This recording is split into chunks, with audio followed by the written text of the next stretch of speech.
Gəldi minadə Hacı Qurbanını, bağladı Allah ilə peymanını, razı edə Xaliq-i Sübhanını. Aynadı eşq ilə ihsanı, eylə Allah qəbul qurbanı. Ay ne güzel gündü bu kurban günü, taşladılar şeytanı bayram günü. İstəsə kim Allaha olsun yaxın, nəfsini qurban edə qurban günü. Kamil ede dinini imanını.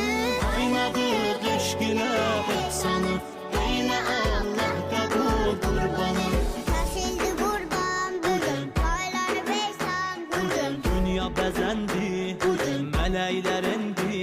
Yeryüzüne rahmet yağır, Allah'ı dilden çağır. Qıç gətirib Cəbrəyil, eylədi qurban Xəlil, eylədi qurban Xəlil ol Xəlil.